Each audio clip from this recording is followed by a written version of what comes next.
Hello everyone, new and old cooking কর্নারে আপনাদের সবাইকে স্বাগতম। আপনারা কি বাড়িতে একদম রেস্তোরাঁর মতো লম্বা চালের ঝরঝরে ভাত বানাতে গিয়ে সমস্যায় পড়েন আর সেই ভাতের সাথে জমে যাওয়ার মতো কষা মাংসের স্বাদ চান? তাহলে আজকের ভিডিওটি একদম আপনার জন্য। আজ আমি তৈরি করে দেখাবো পারফেক্ট ধোয়া ওঠা ঝুরঝুরে লম্বা চালের ভাত আর সেরা স্বাদের মাংসের রেসিপি। ভাত কিভাবে একটু গলে না গিয়ে সুন্দর ঝরঝরে হবে তার প্রতিটি গোপন টিপস আজ আমি শেয়ার করব। ভিডিওটি স্কিপ না করে শেষ পর্যন্ত দেখতে থাকুন। আর চলুন ঝটপট রান্নায় যাওয়া যাক।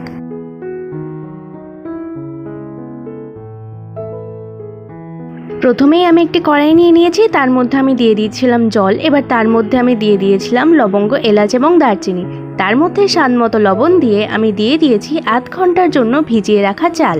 আর এদিকে আমি কেটে নিয়েছি পেঁয়াজ কুচি, টমেটো কুচি, রসুন, আদা রসুনের পেস্ট এবং আলু। আমি সব উপকরণগুলো খুব সুন্দরভাবে কেটে নিয়েছি।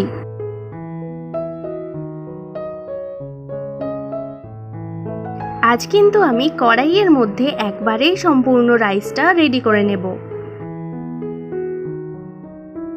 রাইস এখনো একটু শক্ত আছে, তাই এখনো হতে একটু সময় লাগবে। আপনি কি জানেন এই চাল ঝরঝরে হওয়ার আসল সিক্রেটটা কোথায়? জল ফুটলেই তাতে সামান্য লেবুর রস আর কয়েক ফোঁটা সাদা তেল মিশিয়ে দিন। এতে ভাত তো সাদা ধবধবে হবেই, সাথে একটা চালও আর আটকে থাকবে না। আজকের এই ভিডিওতে আমিও ভাত রান্নার আগে জলের মধ্যে কয়েক ফোঁটা সাদা তেল মিশিয়ে নিয়েছিলাম। ফলাফল আপনারা শীঘ্রই দেখতে পাবেন।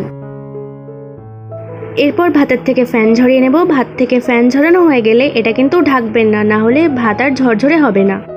এরপর একটি কড়াইতে নিয়ে নিচ্ছি সর্ষের তেল।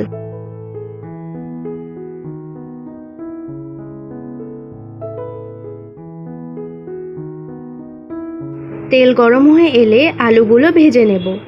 ভাত ঝরঝরে করার জন্য এই টিপটি যদি আপনি জেনে থাকেন তাহলে কমেন্টে জানাতে ভুলবেন না। এছাড়াও আপনারা কোন কোন টিপস আরও জানেন তাও আমাকে জানাতে ভুলবেন না।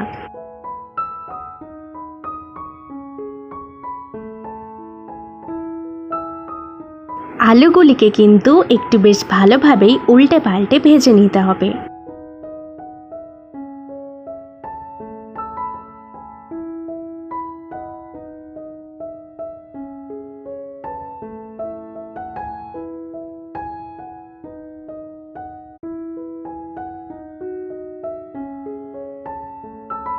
আলুগুলিকে আমি ভেজে নিয়েছি, এবার এগুলোকে একে একে তুলে নেব।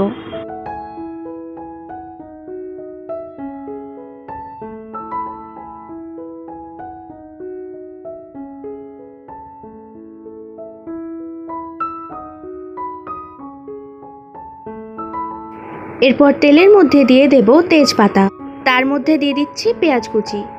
অনেকেই ভাবেন তেজপাতা তো আস্ত দিলেই মিটে যায়, তাহলে আমরা মাঝখান থেকে ছেড়ে দিই কেন? এর আসল কারণটা হলো তেজপাতার আসল সুগন্ধ লুকিয়ে থাকে তার ভেতরের ন্যাচারাল অয়েলে। তেজপাতা একটু ছেড়ে দিলে তার ভেতরের ন্যাচারাল অয়েলটা সম্পূর্ণ কড়াইতেই তার গন্ধটা ছড়িয়ে দেয়। এরপর পেঁয়াজটা একটু এরকমভাবে ভাজা ভাজা হয়ে এলে তাতে দিয়ে দিচ্ছি টমেটো কুচি, দিয়ে দিচ্ছি স্বাদ মতো লবণ। এবার ভালোভাবে কষিয়ে নেব।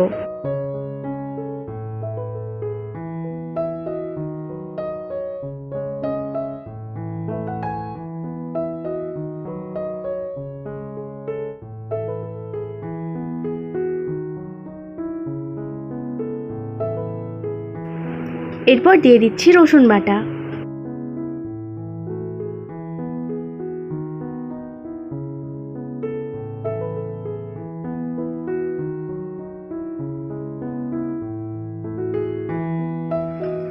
এরপর দিয়ে দিচ্ছি আদা বাটা।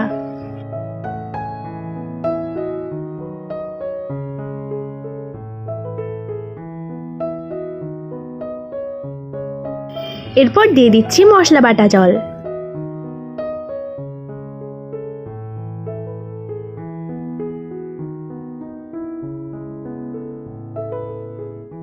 এরপর মশলা থেকে তেল ছাড়তে শুরু করলে দিয়ে দেব চিকেন।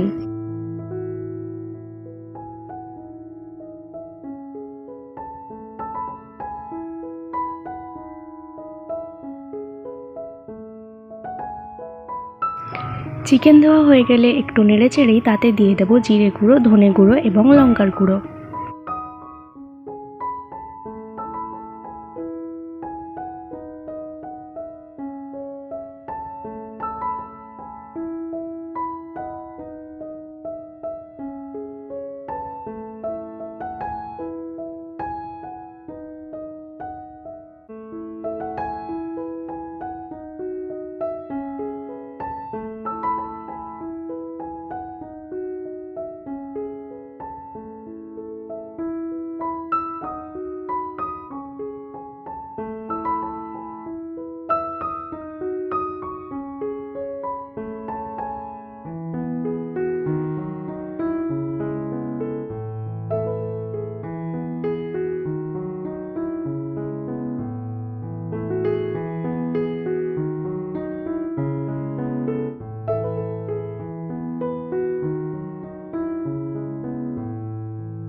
আমি কিন্তু বেশ সময় ধরে চিকেনটাকে কষিয়ে নিয়েছি। এবার দিয়ে দিচ্ছি ভেজে রাখা আলু।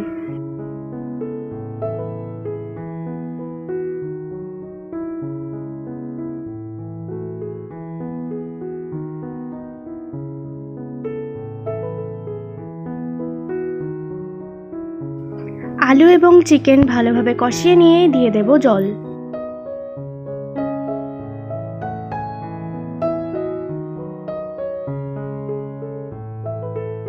এখন একটু সময় নিয়ে চিকেনটাকে ভালোভাবে ফুটিয়ে নেব।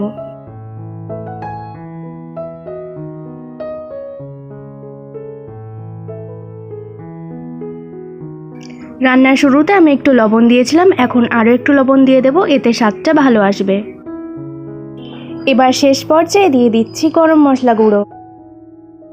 ব্যাস রেডি হয়ে গেল আমাদের একদম ঘরোয়া পদ্ধতিতে হালকা পাতলা চিকেনের ঝোল।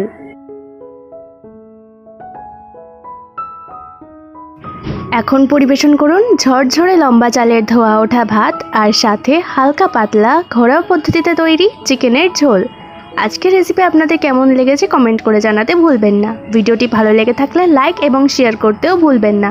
চ্যানেলে নতুন হলে চ্যানেলটিকে সাবস্ক্রাইব করে দিন, যাতে প্রতিদিন আপনারা পুরনো এবং নতুন দিনের সব রকম রেসিপি পেতে পারেন। আজকের জন্য এত দূরই, দেখা হচ্ছে পরবর্তী ভিডিওতে। ধন্যবাদ।